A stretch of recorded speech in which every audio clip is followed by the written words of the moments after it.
Alors, bonsoir, chers amis du groupe Spiritualité au Québec. Ici, Pierre le Messager.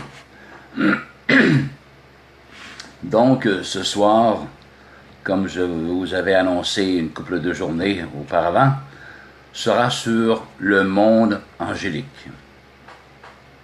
Je vous préviens d'avance, il y a énormément de marchandises, il y a énormément de stock, comme on dit, dans ce domaine-là.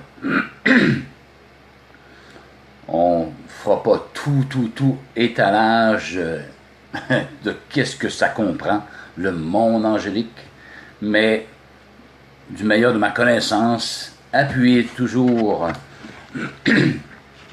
avec la parole de Dieu, la Bible, et non la parole d'un homme, et non la philosophie d'un homme, mais vraiment ma source incontestable est la parole de Dieu, la Bible, histoire de ne pas se tromper, ok? Parce que souvent, l'homme ou l'imaginaire de l'homme, quand ça sort au niveau cérébral, bien souvent, ça vaut ce que ça vaut. On n'a pas d'appui, on n'a pas de soutien, de source fiable. Alors, bien souvent, l'homme se trompe, malheureusement. La Bible elle-même dit que telle voie paraît droite à un homme, mais son issue, c'est la voie de la mort. OK? Alors, on y va avec le monde angélique. On va voir premièrement les anges, oui, leurs origines des anges. On va voir par la suite leur nombre, la quantité d'anges qui existent. Ensuite, leur hiérarchie et leurs fonctions tout à la fois, dans chacune de leurs hiérarchies respectives. Ensuite, il y a eu un chaos dans les lieux très hauts avec un chérubin qu'on nomme Lucifer qui conduisait la chorale céleste, comme on peut dire. Il y a eu donc un conflit entre l'Éternel et ce chérubin du nom de Lucifer. Okay? Le chaos, on va lire ça toujours dans la parole de Dieu, qu'est-ce qui est arrivé exactement. Ensuite, suite au chaos, il y a eu un renversement des choses. OK? Alors, on va voir également c'est quoi ce renversement-là. Ensuite, le renversement, je vais vous donner des petits points de repère, c'est que Lucifer en question, qui s'est rebellé contre l'autorité suprême, Dieu, son nom a été remplacé par celui de Satan. Okay? Lucifer, maintenant, à cause de sa rébellion envers Dieu, l'orgueil s'est trouvé en lui, il a péché contre Dieu. Maintenant, il s'est passé quelque chose et son nom a été changé pour celui de Satan ou du malin ou du serpent ou du dragon. Il a plusieurs noms. Également, ainsi que les anges qu'il a entraînés avec lui ont changé de nom. Des anges de Dieu qui étaient fidèles à Dieu, mais qui se sont également rebellés en même temps que Lucifer. Lucifer les a entraînés d'une quelconque manière. La rébellion et l'orgueil s'est trouvé chez ces anges-là. Ils ont péché également envers Dieu et ce sont devenus des anges déchus ou des démons. Okay, on va voir ça par la suite. Lucifer a changé pour Satan ou le malin ou le diable et les anges, le tiers des anges qu'il a entraîné avec lui, leur nom a été changé pour des démons. Okay? C'est toujours des anges, mais déchus, suite à leur rébellion envers Dieu. Ensuite, on va voir comment Satan et ses démons, maintenant, opèrent dans leur nouveau mandat. OK? Leur nom a été changé et leur mandat également ont été changés, tout à la fois. OK, ensuite, OK, donc on commence. On va voir leurs origines. OK? Et je me fie toujours à la parole de Dieu. Je veux faire parler la parole de Dieu. OK? Cela ne sort pas de ma tête, ne sort pas d'un livre quelconque qu'un homme aurait écrit, ou quoi que ce soit, sur un livre venant de l'Himalaya ou des hindous, ou quoi que ce soit. Nullement, je puise la source depuis la parole de Dieu, la Bible. Alléluia. Donc, l'origine des anges. Premièrement, Colossiens, que nous dit l'Épître aux Colossiens, chapitre 1, 15 à 18.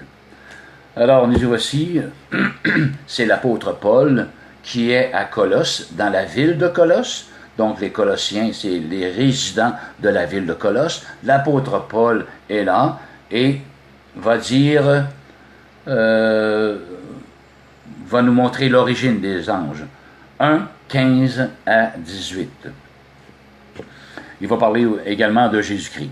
Ici, il est l'image du Dieu invisible. Il parle de Jésus. Jésus est l'image du Dieu invisible, le premier-né de toute la création. Car en Jésus, ont été créées toutes les choses qui sont dans les cieux et sur la terre. Les visibles et les invisibles. Alors, même les choses qu'on ne peut percevoir de nos yeux, les choses invisibles, sont réelles. Il y a plein de choses là. Et c'est Jésus qui a créé ces choses-là. Je continue. Qui sont dans les cieux et sur la terre, les visibles et les invisibles. Trône, dignité, domination, autorité. Tout a été créé par lui, par Jésus, et pour lui, et pour Jésus. Voyez quelle place prend Jésus-Christ de Nazareth? Amen. Il prend toute la place. C'est lui qui a créé l'univers, qui a créé tout ce que vous pouvez voir ou imaginer, et il a créé également tout ce que vous ne pouvez point voir de vos yeux. Il a créé ces choses-là. Donc, les trônes, dignités, domination des autorités, ça fait partie du monde angélique. C'est Jésus qui a créé le monde angélique. Les séraphins, ainsi de suite. OK? Chérubins, etc., l'archange, les anges. C'est Jésus qui les a tous créés. Et avant le chaos, tout était sous contrôle de Dieu. L'harmonie était là. Donc, tout a été créé par lui, par Jésus et pour lui. Jésus est avant toute chose, et toute chose subsiste en lui. Donc, c'est clair, net et précis. Jésus est le top des tops. Amen. Et aussi en Hébreux 11. On va aller voir ce que nous dit dans le livre des Hébreux, chapitre 1 à 13. Alors, après avoir autrefois à plusieurs reprises et de plusieurs manières parlé à nos pères par les prophètes, Dieu, dans ces derniers temps, nous a parlé par le Fils, par Jésus, par l'humanité, qu'il a établi héritier de toutes choses, par lequel il a aussi créé le monde. Voyez, Jésus, Dieu a créé le monde par Jésus. OK, c'est ce que ça nous dit ici. Dieu, dans ces derniers temps, nous a parlé par Jésus, par le Fils, qu'il a établi héritier de toutes choses, par lequel il a aussi créé le monde, et qui, étant le reflet de sa gloire, Jésus est le reflet de la gloire de Dieu, et l'empreinte de sa personne, l'empreinte de Dieu, et soutenant toutes choses par sa parole puissante, a fait la purification des péchés, et s'est assis à la droite de la majesté divine dans les lieux très hauts. Vous voyez la position de Jésus?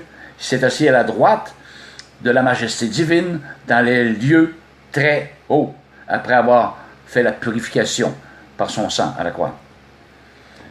Devenu d'autant supérieur aux anges, il nous parle toujours de Jésus, qu'il a hérité d'un nom plus excellent que le leur.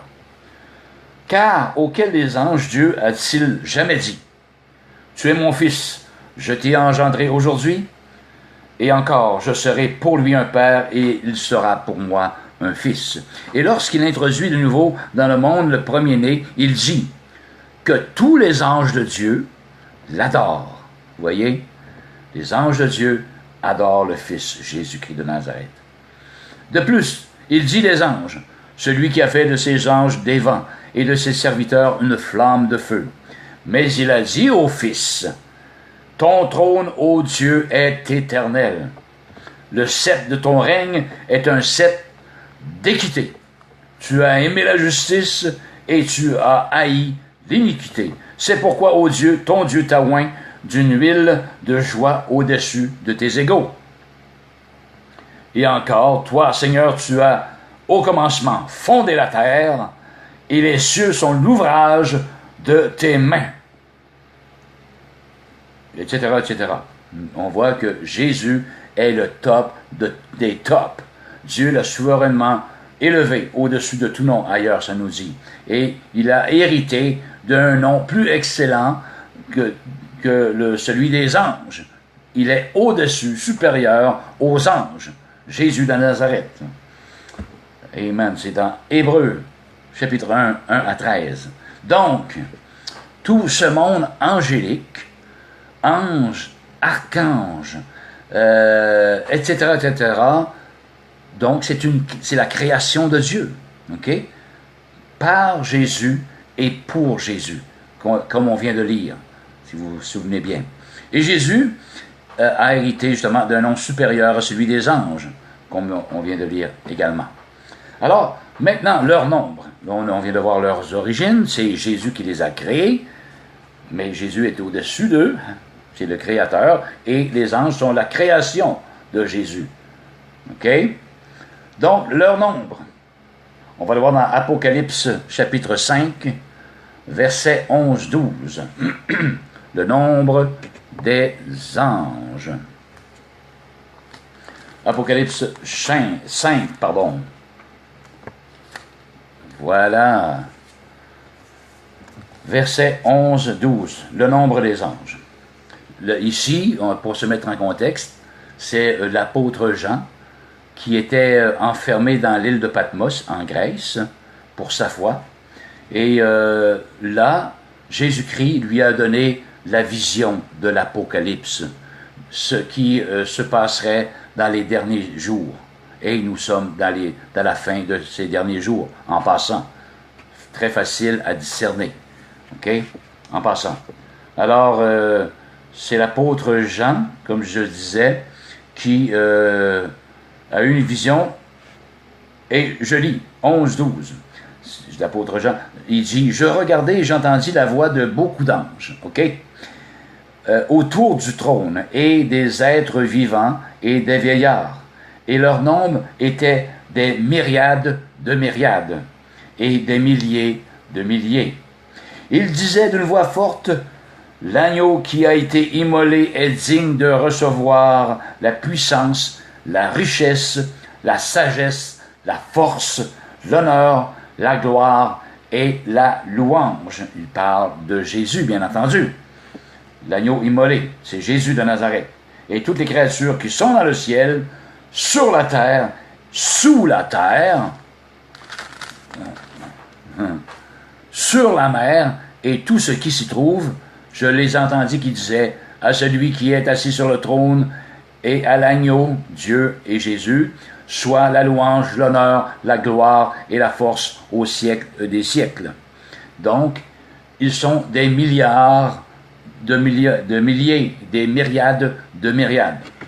C'est quoi myriade? Alors, j'ai fait une petite recherche. Monade, c'est 1. Triade, c'est 3. Tétrade, c'est 4. Décade, c'est 10.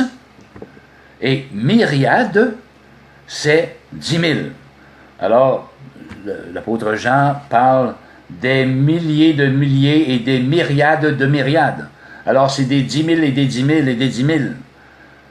Il ne dit pas combien de myriades, mais des myriades de myriades, des 10 000, des 1000, des 1000, des milliers. Alors, c'est un nombre incalculable d'anges qu'il y a, OK, qui existe, qui existait, qui existe toujours, ces anges-là. OK. Donc, maintenant, leur hiérarchie, et dans chacune de ces hiérarchies, nous allons voir quelques fonctions de chacun des anges dans leur hiérarchie propre. OK? On va aller du top en descendant comme ça. Donc, la hiérarchie des anges, du monde angélique. OK. On va commencer par les séraphins. Les séraphins, leur nom signifie chaleur et lumière. Ils sont enflammés de l'amour de Dieu au plus haut degré. Leur but premier est la purification et la dissipation des ténèbres et des doutes. Leur qualité principale est l'amour. Okay? Et les séraphins ou séraphines, c'est eux qui sont dotés de 3 paires d'ailes. Okay? Il y a des exemples dans la parole de Dieu, dans la Bible toujours. Les 2 ailes se cachaient la face, les 2 ailes inférieures se cachaient les pieds, et les 2 ailes du centre pour voler, nous dit la parole de Dieu, la Bible, dans l'Ancien Testament. Les séraphim, OK. Maintenant, ensuite, les chérubins. Et leur nom signifie sagesse et science. Ils sont capables de montrer à Dieu ceux qui doutent. Leur vertu est la science. OK? Alors, les chérubins, eux autres, je crois qu'ils ont seulement une paire d'ailes. Et il y a un exemple, lorsque Adam et Ève ont désobéi à Dieu, Dieu a commandé à un chérubin, un ange, avec une épée flamboyante, de garder l'accès à l'arbre de vie, pour pas que Adam et Ève maintenant aillent à l'arbre de vie, parce qu'ils avaient péché. Dieu les en a empêchés, a mis en poste un chérubin pour garder l'entrée au jardin d'Éden. OK.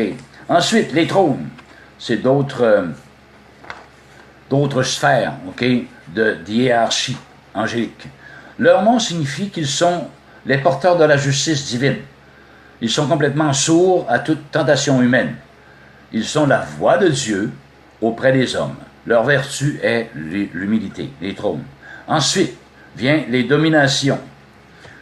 Les dominations transmettent aux entités inférieures les commandements de Dieu. Elles instruisent quand le doute et le découragement s'installent. Elles sont libérées des passions et des tentations. OK? Séraphim, chérubin, trône, domination. Maintenant, les puissances. Les puissances travaillent essentiellement au rapprochement de l'influence divine et du genre humain. Elles préservent du doute. Maintenant, les principautés, un autre niveau de hiérarchie. Les principautés dirigent et éclairent les anges et les archanges. Leur mission consiste à faire régner un certain ordre sur la terre. Par leur intervention céleste, elles sont gardiennes du secret divin et veillent à son bon emploi. Maintenant, les archanges. Séraphins, chérubins, trône, domination, puissance, principauté, archanges maintenant. Les archanges sont des messagers extraordinaires de Dieu auprès des hommes, comme par exemple Michael et Gabriel. Mais Gabriel est nommé aussi comme un ange, OK, qui se tient devant la face de Dieu. On va voir ça un petit peu plus tard. Gabriel est un ange aussi, mais des fois c'est dur à différencier l'archange de l'ange, mais oui, ce sont tous, font tous partie du monde angélique. Et les archanges et les anges, la Bible nous dit, ce sont des esprits. Retenez bien ceci, chers amis. Les anges, ce sont tous des esprits au service de Dieu. On parle des anges qui sont en harmonie avec Dieu. OK? Alors, ce sont des esprits au service de Dieu, envoyés pour exercer un ministère en faveur de ceux qui doivent hériter du salut. C'est Dieu qui envoie ces anges-là comme messagers pour agir en faveur de ceux qui doivent hériter du salut. Donc, en faveur des croyants en la parole de Dieu, en Dieu, des croyants qui sont nés de l'Esprit de Dieu, qui marchent par la foi, qui ont reçu l'Esprit de Dieu, ces croyants-là, pas les croyants de la tête, mais ceux qui croient du cœur, de manière sincère et vraie. OK? Donc, les anges sont des esprits au service de Dieu, envoyés pour exercer un ministère en faveur de ceux qui doivent hériter du salut. Les croyants et les futurs croyants en la parole de Dieu. Voilà, pas les autres. Non, pas les autres, pas les croyants de la tête, mais ceux qui croient et mettent foi dans la parole de Dieu, qui sont nés de Dieu, qui sont nés de nouveau, nés de l'Esprit de Dieu, et qui marchent au moyen de la foi dans la résurrection maintenant, en nouveauté de vie. OK? Donc, on vient voir les différents degrés de hiérarchie angélique. OK, maintenant, il y a eu un chaos. OK? Tout cela, c'est un scénario qui se passe carrément dans l'invisible. OK? Que personne n'a vu. Mais à cause de la parole de Dieu, ça nous est révélé. OK? Et le chaos angélique, on va aller voir dans Ézéchiel 28 et Ésaïe 14, ce qui s'est passé.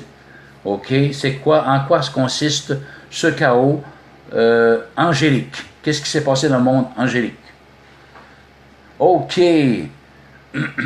Donc, Ézéchiel 28. Allons voir dans l'Ancien Testament ce que dit le prophète Ézéchiel, chapitre 28, 11 à 19. Je vais lire avant, Ésaïe 14. Ésaïe 14, qui est un petit peu avant, voilà. OK, Ésaïe 14. C'est quoi ce chaos-là qui s'est passé? 14, 11 à 15. OK. C'est sûr qu'on va sauter tout de suite, on ne lira pas tout, mais c'est une prophétie contre le roi de Babylone. Le roi de Babylone, ici, fait référence à Satan, au diable, OK? Il faut comprendre toute l'histoire, mais on ne peut pas tout décortiquer, on manquerait de temps. Alors, à partir du verset 11, contre le roi de Babylone ou contre Satan, ta magnificence est descendue dans le séjour des morts. Satan, Lucifer, parce qu'il s'appelait Lucifer. Avec le son de tes luttes, sous toi est une couche de verre, et les vers sont ta couverture. Te voilà tombé du ciel, astre brillant, fils de l'aurore, tu es abattu à terre, toi le vainqueur des nations. Tu disais en ton cœur, je monterai au ciel. J'élèverai mon trône au-dessus des étoiles de Dieu. Je m'assiérai sur la montagne de l'assemblée. À l'extrémité du septentrion, je monterai sur les sommets des nues. Je serai semblable au Très-Haut. Mais, il y a un mais ici, tu as été précipité dans le séjour des morts, dans les profondeurs de la fosse. Alors, on va lire tantôt aussi, c'est ça le chaos en question, c'est que Lucifer voulait s'élever en gloire, voulait prendre en quelque sorte la place de l'éternel Dieu. OK? Il voulait être même au-dessus des montagnes de Dieu. Il voulait s'asseoir. Je m'assierai sur la montagne de l'Assemblée, à l'extrémité du septentrion. Je monterai sur les sommets des nues. Je serai semblable au Très-Haut. Voyez l'orgueil qui entre dans le cœur de Lucifer. OK? On va voir de quelle manière ça s'est fait aussi dans Ézéchiel 28. Alors, à cause de cela, Dieu l'a précipité des lieux célestes, des lieux très hauts. Il l'a précipité à cause de son orgueil, de sa rébellion. Le péché a été trouvé chez lui, chez Lucifer.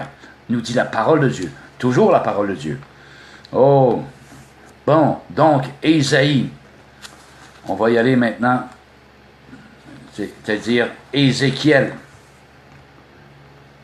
Ézéchiel 28, un peu dans le même sens. 11 à 19. La parole de l'Éternel me fut adressée en ces mots à Ézéchiel. Prononce une complainte sur le roi de Tyr. Encore là, le roi de Tyr fait référence à Satan, au diable, au dragon, au serpent. C'est tous la même chose, au malin. Mais ici, fait référence à Lucifer. OK? Lorsqu'il était en harmonie avec Dieu et avec tous les autres anges. OK? On se fait une image. Satan est là, c'est-à-dire Lucifer, qui veut dire porteur de lumière. Et on va voir pourquoi il est appelé porteur de lumière, un peu plus tard. Il était là et amenait la cohorte envers Dieu, la louange, l'adoration, avec tous les autres anges. C'était lui qui était, ni plus ni moins, le chef d'orchestre. OK? Parce que ça nous dit qu'il avait des luttes. OK? Donc, Ézéchiel 28 maintenant. Qu'est-ce que nous dit Ézéchiel 28, 11 à 19? Alors, tu lui diras, ainsi parle le Seigneur l'Éternel, tu mettais le sceau à la perfection, tu étais plein de sagesse, parfait en beauté. Ça nous parle de Lucifer.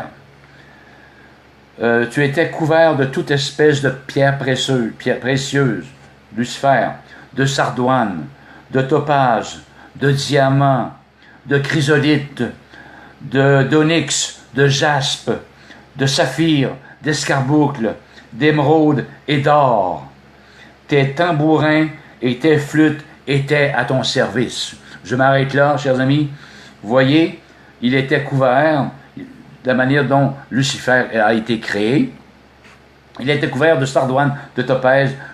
En un mot, il était couvert de très belles pierres précieuses, étincelantes. Et c'est à cause de cela que la lumière de Dieu reflétait sur Lucifer. C'est pour ça qu'il était porteur de lumière, ce qui veut dire Lucifer, porteur de lumière, mais la lumière de Dieu qui reflétait sur tout son corps qui était construit de pierres précieuses, comme je viens de les énumérer dans la parole de Dieu. OK? Alors, je continue. Tes tambourins et tes flûtes, et tantôt on a lu qui parlait de luth. Luth, c'est un instrument à cordes. Flûte, c'est un instrument à vent. Et les tambourins, c'est un instrument à percussion. Alors, tous les types d'instruments étaient à même son corps également. OK? Et il était, comme je disais tantôt, le chef d'orchestre. OK? Et apportait l'adoration, la louange, l'exaltation à l'éternel Dieu. Mais qu'on a lu tantôt, l'orgueil s'est trouvé chez lui. Je continue. Préparé, bon, tes tambourins et tes flûtes étaient à ton service. Préparé pour le jour où tu fus créé. Jésus l'a créé. Tu étais un chérubin protecteur aux ailes déployées. Je t'avais placé et tu étais sur la sainte montagne de Dieu. Tu marchais au milieu des pierres étincelantes. Tu as été intègre dans tes voies. Depuis le jour où tu fus créé, donc il était en harmonie. Lucifer, porteur de lumière, qui était étincelant, qui marchait au milieu des pierres étincelantes également, et qui menait la chorale céleste, comme on peut dire, il était intègre dans toutes ses voies. Depuis le jour où tu fus créé, jusqu'à celui où l'iniquité a été trouvée chez toi. Oh, le chaos. Comme on a lu tout à l'heure, l'orgueil a été dans son cœur. Il voulait se placer au-dessus de la montagne de Dieu. Il voulait être semblable au Très-Haut. Il voulait finalement recevoir l'adoration, l'exaltation à lui et non à Dieu. L'orgueil, la rébellion. C'est ce qui s'est passé dans les hauts très lieux. Pardon, dans les hauts très hauts, dans les lieux très hauts. Dans le monde invisible, c'est ce qui s'est passé. Lucifer, donc, a pris une débarque. Je continue. Par ta grandeur et ton commerce, tu as été rempli de violence et tu as péché. Je te précipite, vous voyez, de la montagne de Dieu, et je te fais disparaître, chérubin protecteur, du milieu des pierres étincelantes. Ton cœur s'est élevé à cause de ta beauté. Tu as corrompu ta sagesse par ton éclat. Je te jette par terre, je te livre en spectacle au roi. Par la multitude de tes iniquités, par l'injustice de ton commerce, tu as profané tes sanctuaires. Je fais sortir du milieu de toi un feu qui te dévore. Je te réduis en cendres sur la terre aux yeux de tous ceux qui te regardent. Alors, ça nous raconte encore là ce qui s'est passé, le chaos. L'orgueil s'est trouvé dans le cœur de Lucifer, qui voulait être semblable au Très-Haut. Il voulait recevoir la louange à lui et non plus à Dieu. Donc, la rébellion s'est rebellée contre Dieu et Dieu l'a chassé. OK?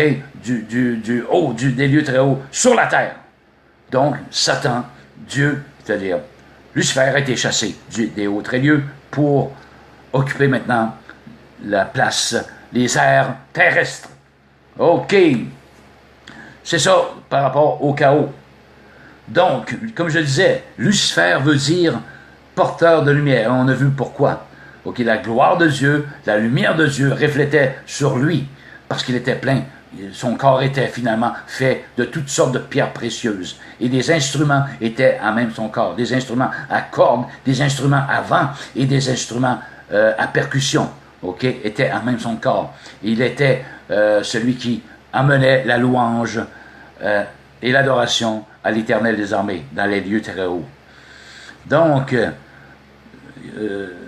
porteur de lumière, mais il fut créé par Dieu jusqu'au jour où il a péché. Il a été trouvé chez lui le péché. L'orgueil, il voulait monter. Bon, on sait ce qu'on vient de lire, finalement. Donc, non seulement Lucifer a été précipité sur la terre, mais également, il a entraîné des anges dans sa chute. Ça nous dit environ le 1/3 des myriades d'anges. Le 1/3, OK, a été précipité avec lui. On va tout simplement voir en Apocalypse 12. OK? Apocalypse 12. J'aime bien me servir de la parole de Dieu pour faire parler la parole de Dieu et non la parole d'un homme. Que nous dis-je par rapport le tiers des anges qui ont été précipités avec Lucifer sur la terre? Lire Apocalypse 12, 3, 4 et versets 7 à 9 également. OK. 12, 3, 4. OK. Ça nous dit un autre signe parut encore dans le ciel, et voici c'était un grand dragon, ou Lucifer, rouge, ayant 7 têtes et 10 cornes, et sur 7 têtes, 7 diadèmes. Sa queue entraînait le tiers des étoiles du ciel, et les jetait sur la terre. Alors, ça fait une analogie qui veut dire que Satan, Lucifer a entraîné avec lui le 1/3 des anges qui se sont également rebellés contre Dieu et il s'est trouvé jeté, c'est le tiers des anges-là avec Lucifer sur la terre. Et comme je disais tantôt, donc leur nom a été changé de Lucifer à Satan, et les anges de Dieu, leur nom, à cause de leur rébellion du chaos qui s'est produit, leur nom a été changé pour des démons. Ce sont devenus des démons parce que la violence était dans leur cœur, la haine et l'arrogance et l'orgueil et tout et tout. Voilà, ça pète dehors, mais anyway. OK, et aussi 7 à 9, je vais lire 7 à 9. Il y eut une guerre dans le ciel, Michel et ses anges, l'archange Michel contre le dragon, et le dragon et ses anges combattirent, mais ils ne furent pas le plus fort, et leur place ne fut plus trouvée dans le ciel. Il fut précipité le grand dragon, le serpent ancien, appelé le diable, et Satan, celui qui séduit toute la terre. Il fut précipité sur la terre, et ses anges furent précipités avec lui. OK? Donc, c'est après le chaos, c'est ça que ça a donné. On a précipité Lucifer, qui a emmené avec lui le tiers des anges. Donc, Lucifer s'est métamorphosé ainsi que les anges rebelles. Par cette rébellion, justement, Lucifer est devenu Satan et les anges déchus sont devenus des démons. Parce qu'ils ont péché par orgueil, ils se sont rebellés. Et maintenant, leur mission en fut tout autant métamorphosée. Avant ça, ils louaient l'Éternel des armées, on l'adorait. Maintenant qu'ils se sont rebellés, leur fonction change. OK? Leur nom a changé et leur fonction, leur mission change par le fait même. Ces anges devenus démons sont toujours des messagers au service de leur maître, donc au service de Lucifer, et ne sont plus au service de Dieu comme auparavant, mais sont au service de Lucifer maintenant, celui qui les a entraînés avec lui dans sa rébellion. Donc, on va voir simplement un exemple du Nouveau Testament concernant le mandat de Lucifer ou de Satan. Tout simplement, on va lire dans l'évangile de Jean,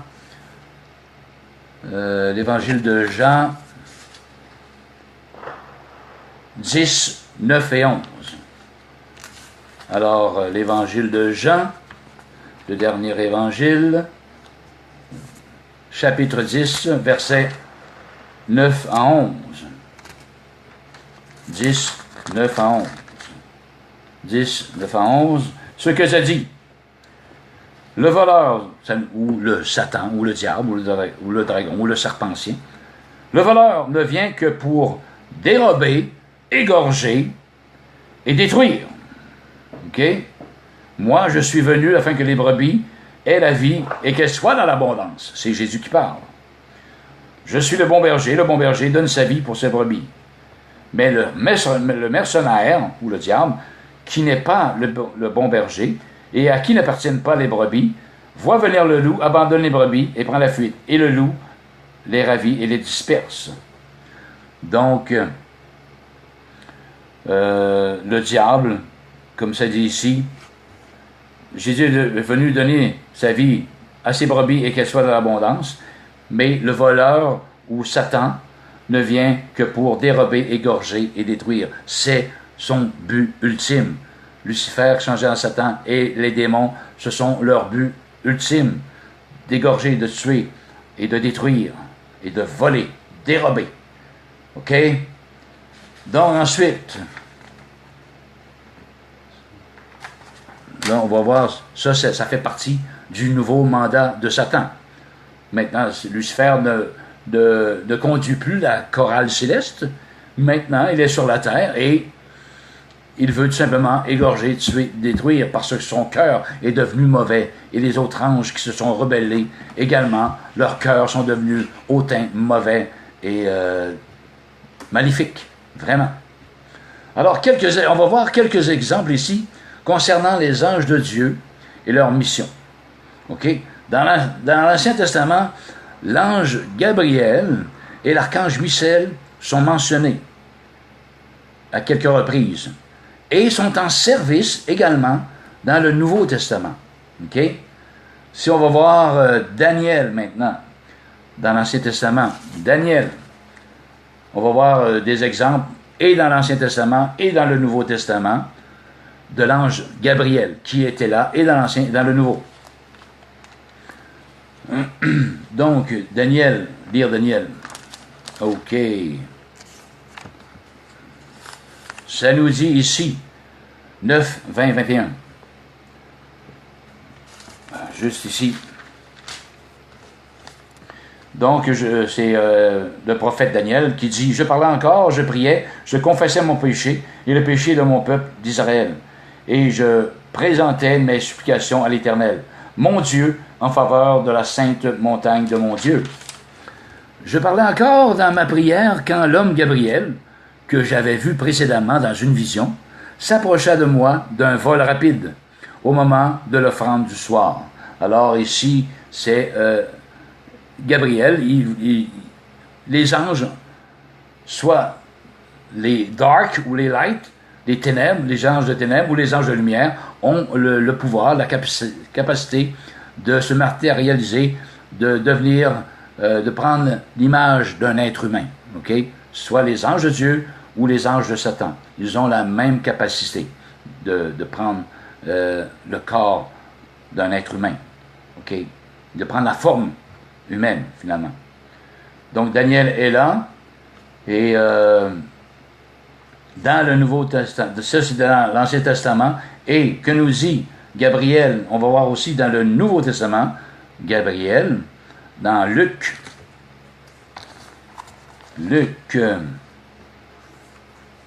1, 18 et 19. Luc, toujours la parole de Dieu, la Sainte Bible, qui est la source incontestée et incontestable. 1, 18, 19.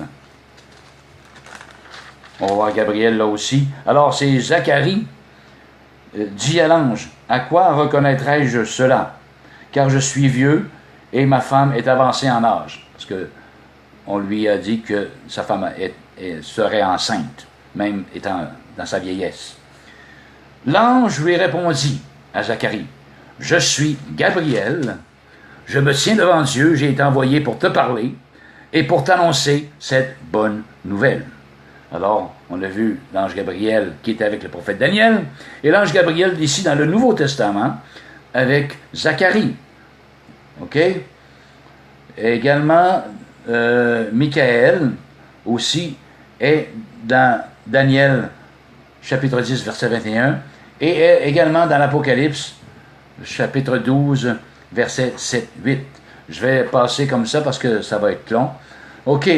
Là, et il y a aussi, Gabriel, Michaël dans l'Ancien Testament, il se répète aussi dans le Nouveau Testament.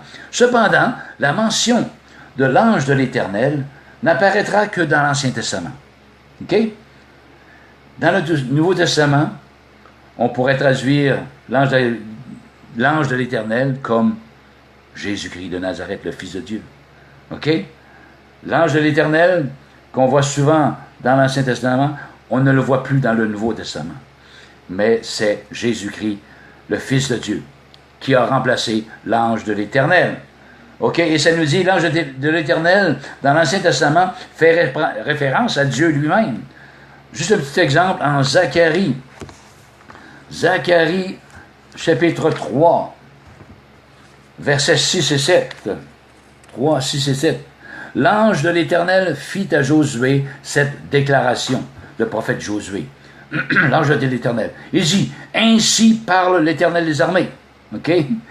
L'ange de l'Éternel dit, fit à Josué, « Ainsi parle l'Éternel des armées. Si tu marches dans mes voies, et si tu observes mes ordres, tu jugeras ma maison, et tu garderas mes parvis, et je te donnerai libre accès parmi ceux qui sont ici. » Alors, on voit très bien encore là que l'ange de l'Éternel qui est à répétition dans l'Ancien Testament, c'est vraiment l'Éternel lui-même. Et dans le Nouveau Testament, c'est Jésus-Christ de Nazareth. On ne voit plus l'ange de l'Éternel mentionné de cette manière-là dans le Nouveau Testament. Absolument plus. C'est Jésus-Christ, Fils de Dieu, plutôt, qui a pris sa place. Donc, je vais vous citer aussi quelques passages on va voir quelques missions de quelques anges de la Bible, des anges de Dieu, OK, qui ont eu lieu, des missions de différents anges, de quelques anges, OK, genre en Luc 1, 11, OK, les anges sont des messagers, comme j'ai dit tantôt, est venu porter une bonne nouvelle, comme on a lu aussi tantôt à Zacharie, qu'il aurait un fils. Alors, ce sont des porteurs de bonnes nouvelles, les anges de Dieu. Ne vous y trompez pas.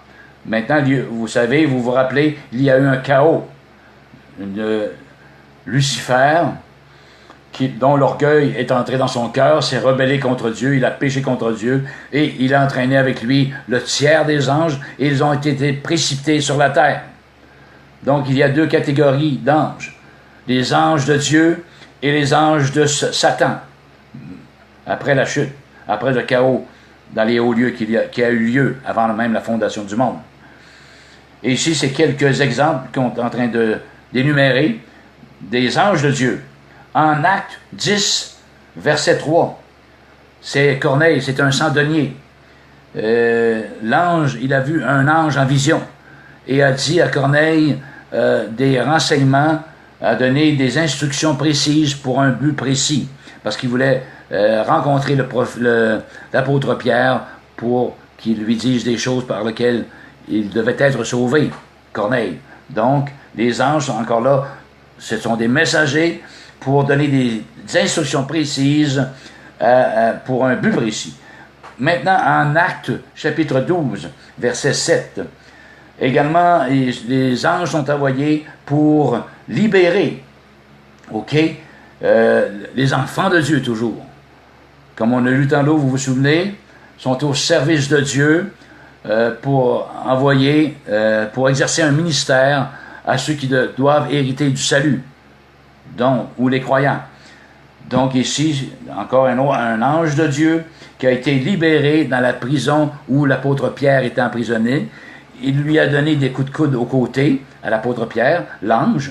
Il lui dit « Hey Pierre, réveille-toi, le Seigneur m'envoie maintenant pour te libérer. » Et la Bible nous dit que les portes devant eux, les chaînes tombèrent toutes seules des pieds de l'apôtre Pierre, et les portes s'ouvrirent toutes seules du geôlier, de la prison, devant Pierre avec l'ange.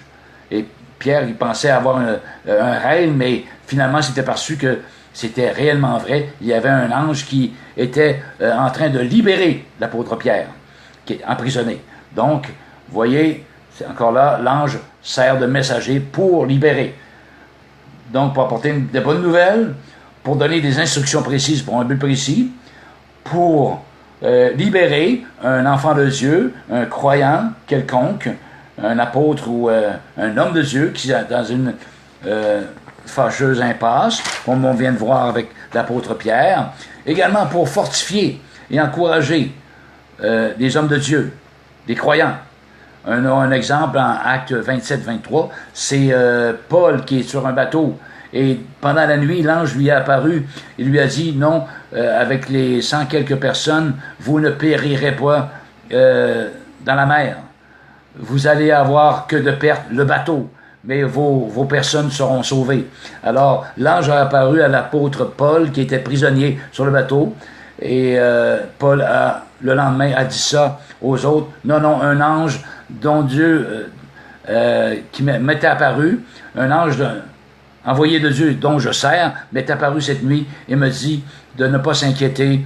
Il m'a donné des paroles d'encouragement. Alors, ce sont des messagers pour donner des paroles d'encouragement.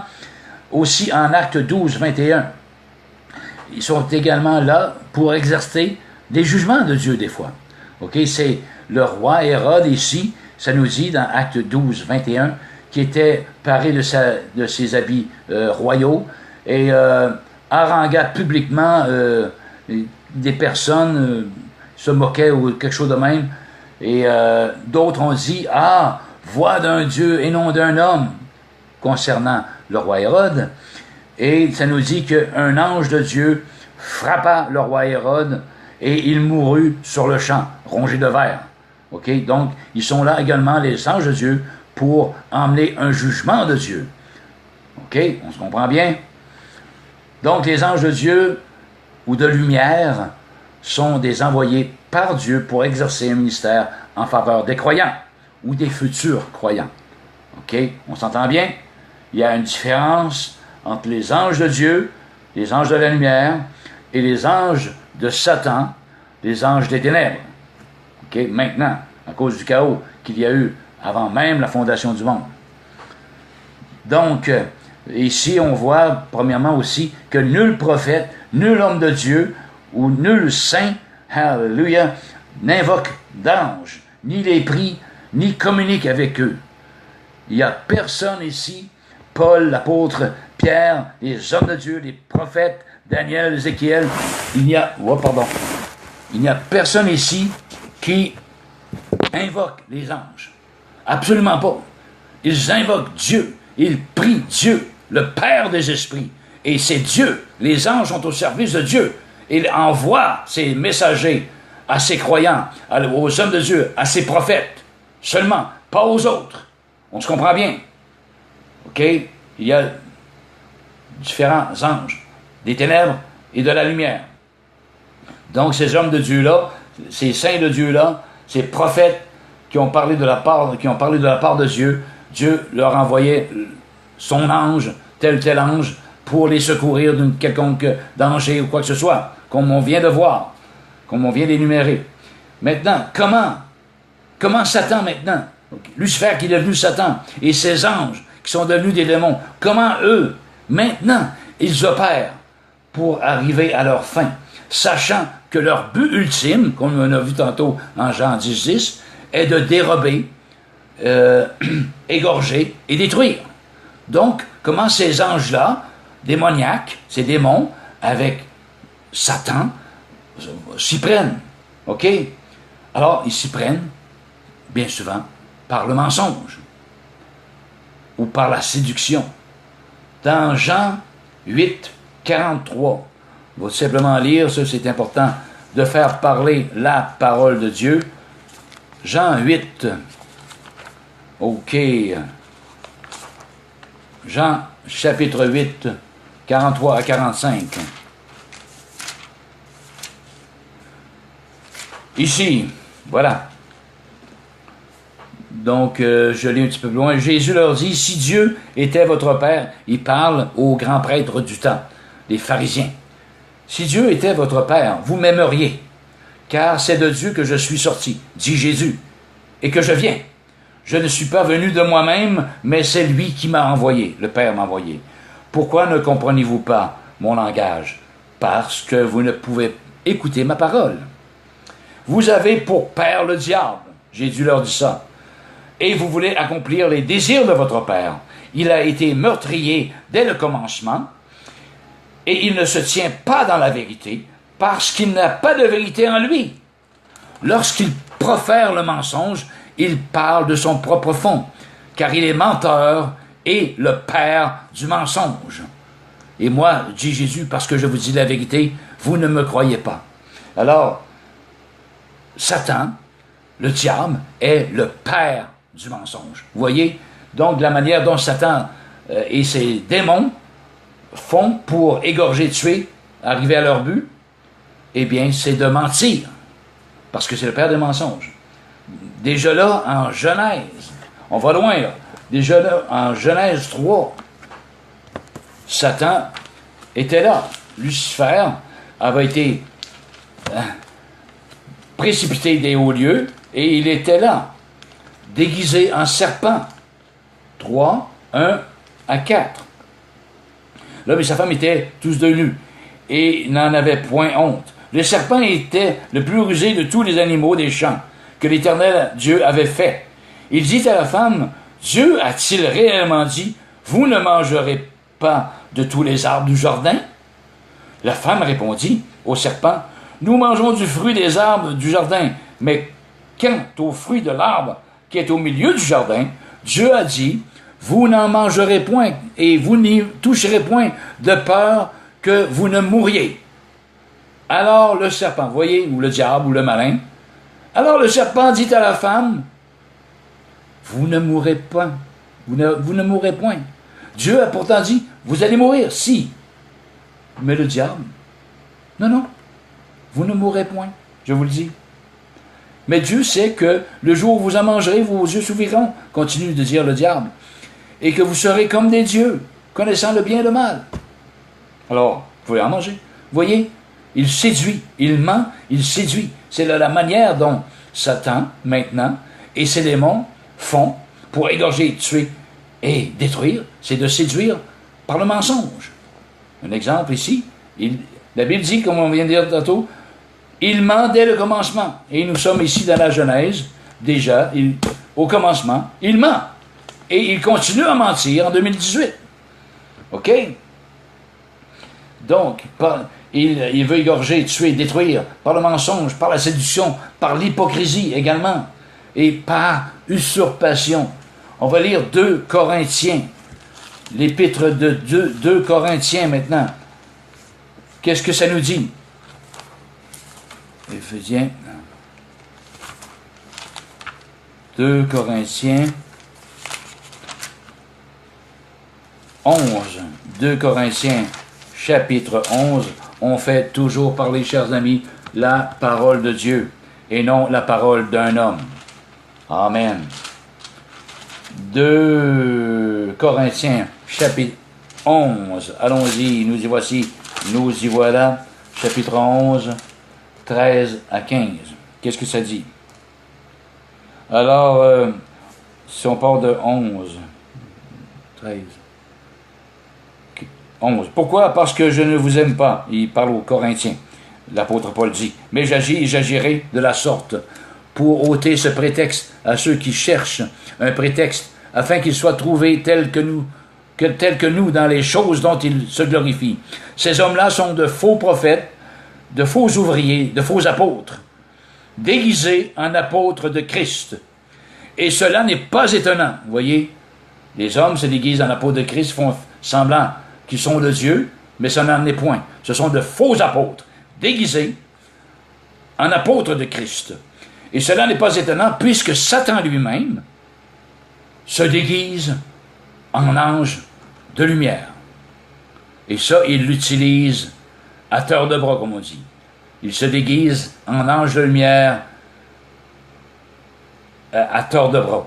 Encore et encore et encore. Et les gens se font séduire par ça, se font surprendre. Ils ne savent même pas. Malheureusement, parce qu'ils ne sont pas nés de Dieu, ils ne sont pas nés de nouveau, ils ne sont pas nés de l'Esprit de Dieu. Pour ça que le monde ne discerne rien du tout par rapport à ces anges de Satan. Satan lui-même se déguise en ange de lumière. Et un ange de lumière, porteur de lumière, c'est beau. Ah, mais c'est de Dieu. Regarde-moi cette lumière. Pourtant, c'est Satan. Bien souvent, c'est Satan qui usurpe l'identité de quelqu'un et usurpe l'identité de Dieu. Parce que Satan connaît très bien Dieu. Avant ça, comme on a lu tout à l'heure, Satan était Lucifer et amenait la louange à Dieu. Il était en communion avec Dieu, il adorait Dieu. Mais un jour, la rébellion s'est trouvée dans son cœur, l'orgueil s'est trouvé dans son cœur. Et à ce moment-là, il a été précipité sur la terre par l'Éternel des armées. Il connaît très bien Dieu et il usurpe l'identité de Dieu lui-même et faire croire que c'est Dieu aux gens qui les invoquent, ces anges-là. Oh, c'est malheureux. Il use d'hypocrisie et d'usurpation, de séduction et de mensonge, comme on vient de lire. Donc, Satan, le diable, ou le malin, ou le serpent ancien, finalement, c'est le prince de ce monde. La Bible nous dit que le monde entier est sous la puissance du malin, ou de Satan, ou anciennement Lucifer. Le monde entier est sous la puissance. Pourquoi? Parce que Dieu l'a précipité sur la terre, avec ses démons. Et il englobe la terre, et il fait du ravage. Satan et ses démons font énormément de ravages chez l'humanité. Donc, Jean 12, 31, ça nous dit, justement, qu'il est le prince des démons. Donc, comme conclusion, il y a deux mondes angéliques. Maintenant, à cause du chaos, il y a eu division. Le monde angélique appartenant à Dieu et le monde angélique appartenant maintenant à Satan. OK? Je le répète, les anges de Dieu sont des esprits au service de Dieu, envoyés pour exercer un ministère en faveur de ceux qui doivent hériter du salut. Donc, en faveur des saints, en faveur des croyants qui croient en la parole de Dieu de tout leur cœur, qui ont mis foi, qui sont nés de nouveau, qui sont nés de l'Esprit de Dieu, en faveur d'eux et non en faveur des autres. Ne vous y trompez pas. OK? Au service de Dieu, en faveur des saints. Dieu les envoie, ses anges, comme messagers, pour les secourir, pour les encourager, pour les libérer, ainsi de suite, comme on a vu tout à l'heure. On a tout vu ça. Et le monde angélique appartenant au diable, eh bien, ce sont des esprits de nature démoniaque maintenant. Ce sont des anges déchus qui se sont rebellés à Dieu au service de Satan ou au service du diable pour exaucer ceux et celles qui les invoquent et qui y croient. OK? Vous m'avez bien compris? Le monde angélique qui appartient au diable, ce sont des esprits démoniaques, mauvais. Ce sont des anges déchus qui se sont rebellés à Dieu, finalement, au service du diable, au service de Satan, pour exaucer ceux et celles qui les invoquent. OK? Si vous invoquez votre ange gardien, si vous invoquez tel archange ou tel ange, que vous les communiquez avec, que vous les priez, que vous rentrez en communication avec, en communion, danger. Vous n'entrez pas avec les anges de Dieu. Les anges de la Bible, vous n'entrez pas en communion avec les anges divins, avec le monde divin. Vous rentrez en communion avec les anges déchus, avec les anges de Satan, les anges qui se sont révoltés, qui englobent la terre maintenant. Ils ont été précipités sur la terre. Et ces anges-là sont au service de Satan et vont répondre à vous qui les invoquez. Vont chercher à entrer en communication avec vous si vous les invoquez et vous y croyez. Ils vont répondre. Mais ne vous y trompez pas, ce n'est pas les anges de Dieu. Et même si vous dites Gabriel ou Michael, ce n'est pas le Gabriel de la parole de Dieu. Ce n'est pas le Michael des Saintes Écritures. Nullement. Parce que eux, ils sont au service de Dieu, envoyés pour exercer un ministère à ceux qui croient, envers ceux qui croient, des croyants seulement, ceux qui croient en la parole de Dieu. Je le répète, et non les incroyants. OK? On s'entend bien? Deux mondes angéliques, des ténèbres et de la lumière. Alors je me répète, si vous invoquez les anges, vous n'invoquez pas Dieu, vous invoquez les anges, ce sont des démons que vous invoquez. Et ils vont vous répondre. Et eux-mêmes vont vous séduire, vont usurper d'identité. Ils vont se faire passer pour un être cher, défunt. Ils vont emprunter sa voix. Ils vont emprunter une apparence physique également, si vous apparaissent. C'est possible. Ils ont cette capacité-là. Et les anges des ténèbres et les anges de la lumière, comme dans la parole de Dieu, souvent c'était des hommes. Et il n'y a aucun ange féminin, femelle. Ça n'existe pas. Ça me fait rire, moi, quand je vois des anges au féminin. Ça n'existe pas. No way. Pas dans la parole de Dieu. Ce sont tous des hommes, des jeunes hommes. OK? Vous voyez l'imaginaire de l'homme? Quand c'est pas basé sur la parole de Dieu, c'est basé sur des fables ou sur... Je ne sais pas sur quoi ça repose, mais des philosophies humaines, on y voit n'importe quoi. Il faut que ça soit réellement la source divine, la parole de Dieu. Rien d'autre. Rien d'autre. Donc, je vous mets en garde. Vous qui invoquez les anges, sans le savoir, vous invoquez des démons. OK? Écoutez bien tout l'ensemble de cette vidéocassette, de cette vidéocapsule, et vous verrez bien ce qui s'est passé. Et c'est la parole de Dieu et non la parole d'un homme. OK? Et lorsqu'on joue avec ce monde démoniaque-là, sans le savoir, il y a risque de possession. OK? Il y a risque de possession. Et peut-être que certaines d'entre vous êtes possédés et que vous ne le savez même pas.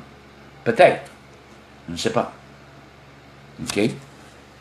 Jésus nous donne, nous comme croyants, l'autorité sur les démons, sur les maladies, sur les démons, de chasser les démons au nom de Jésus-Christ de Nazareth. Et je vous ferai écouter quelque chose qui s'est passé chez moi l'année passée, à pareille date, pratiquement. Nous avons chassé des démons qui étaient dans une fille. La fille a 43 ans. Il y avait des démons dans cette dame-là. Et nous avons chassé des démons, mais anyway, elle a joué par la suite encore avec le monde occulte. et les démons sont revenus refaire leur demeure chez elles, malheureusement. Donc, il y a un risque de possession. Les démons croient qu'il y a un seul Dieu, et ils tremblent, la Bible nous dit. Les démons tremblent, parce qu'ils croient qu'il y a un seul Dieu. Amen. Amen. Alors, merci bien de m'avoir écouté. Comme je vous dis, vous pouvez mettre vos commentaires, quoi que ce soit. Libre à vous, aucun problème.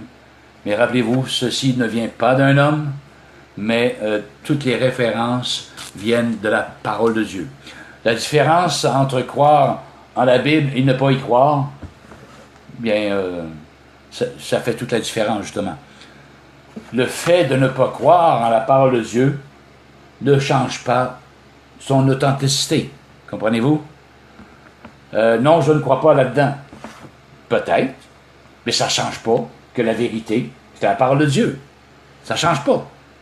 J'ai beau y croire ou ne pas y croire, même si j'y crois pas, ça ne change pas du tout l'authenticité de la parole de Dieu, qui est la véritable parole. Jésus est la lumière du monde. OK? Et comme j'ai dit tantôt, comme la parole de Dieu nous avertit, Satan se déguise en ange de lumière. Donc, laissez vos commentaires. Pierre le Messager. La prochaine fois, on va parler de possession démoniaque et je vous ferai entendre un petit enregistrement auditif, ce qui s'est passé chez moi lorsque je demeurais dans une autre ville. OK? Que le monde démoniaque, le monde invisible, est plus réel que le monde visible. OK? C'est ce que la Bible nous dit. La Bible nous dit que les choses invisibles sont plus réelles que les choses visibles que l'on voit. Car les choses invisibles sont éternelles et les choses visibles sont passagères. Et c'est bien de travailler pour les choses invisibles, car ce sont elles qui sont éternelles. Jésus-Christ est le chemin, la vérité et la vie. Nul ne vient au Père que par Jésus-Christ, dit Jésus lui-même. Il est la lumière du monde. Celui qui me suit, dit Jésus, ne marchera pas dans les ténèbres. Amen. Donc, il faut se tourner vers Jésus-Christ. Il faut recevoir le pardon des péchés au moyen de la foi. Jésus a purifié vos âmes sur la croix de Golgotha il y a plus de 2000 ans. Il suffit de recevoir au moyen de la foi ce pardon si merveilleux de Dieu. Dieu est amour. Dieu a tant aimé le monde qu'il a donné son Fils unique, afin que quiconque croit en lui ne périsse point, mais qu'il ait la vie éternelle. Voilà l'espérance. C'est la seule espérance possible pour ce monde perdu aujourd'hui. Jésus revient bientôt. Très, très bientôt. À voir ce qui se passe à Israël et n'importe où. Ça s'en vient. Il vient bientôt. Alors, Pierre le Messager, je vous dis, Maranatha. Et sachez une seule chose, c'est que Dieu vous aime et que je vous aime également. Pierre le Messager, à bientôt. Ciao. Merci de m'avoir écouté.